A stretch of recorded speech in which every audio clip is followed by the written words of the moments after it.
원주입니다. 교통사망사고가 발생하면 이후 비슷한 사고를 막기 위해 교통시설을 개선하는 작업이 뒤따릅니다.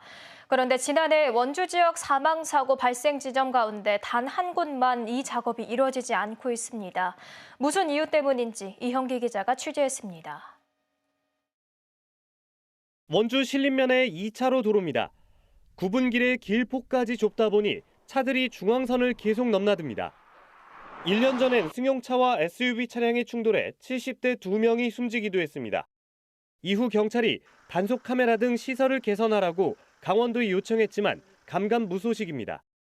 여기 기존 도로가 워낙 협소한 데다가 캠핑차가 한 몇백 대씩 왔다 갔다 돼요. 그래서 굉장히 여기 길이 위험해요. 지금까지 잘 안 되고 있네요.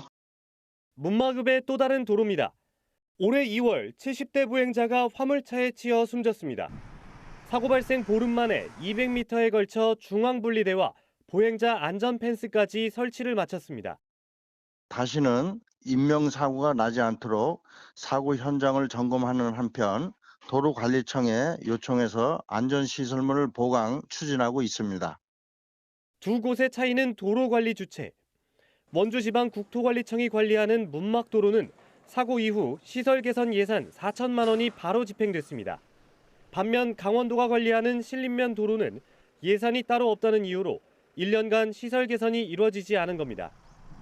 지난해 사망사고가 난 원주 지역 16곳 가운데 유일하게 개선 사업을 못했습니다. 예산을 따기 위해서 작년 추경 예산과 이제 본 예산에 동시에 진행되다 보니까 본 예산으로 사업비를 확보해서 이에 대해 강원도는 올해는 사업비를 확보해 상반기 안으로 과속방지 시설 등을 설치하겠다고 밝혔습니다. KBS 뉴스 이현기입니다.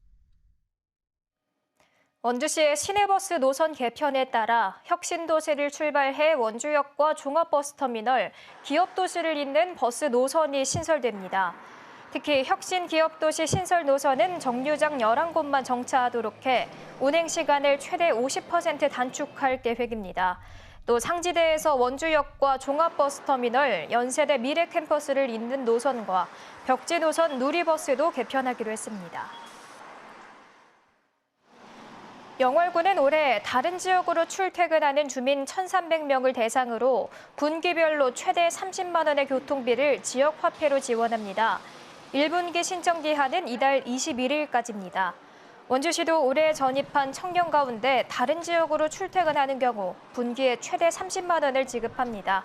신청 기한은 이달 14일로 공무원과 공공기관 재직자는 제외됩니다. 횡성군이 아동정책 사업 확대를 위해 아동참여위원회를 운영합니다. 횡성군은 다음 달부터 올해 말까지 아동참여위원회를 운영해 초등학생 등이 직접 참여하는 방식으로 아동 청소년 관련 정책을 개발할 계획입니다. 아동참여위원회 위원은 20명에서 최대 30명까지로 구성되며 초등학교 4학년에서 6학년 학생들이 참여할 수 있습니다. 평창군과 학교법인 동원 유경회가 오늘 평창군청에서 교육 분야 발전을 위한 협력사업 설명회를 가졌습니다. 평창군과 동원유경회는 한국외대 연수원 평창 건립과 영어 캠프 개최, 진로 탐색 프로그램 발굴 등 교육 분야 발전에 협력을 약속했습니다. 동원유경회는 한국외국어대학교 등을 운영하는 학교 법인입니다. 지금까지 원주였습니다.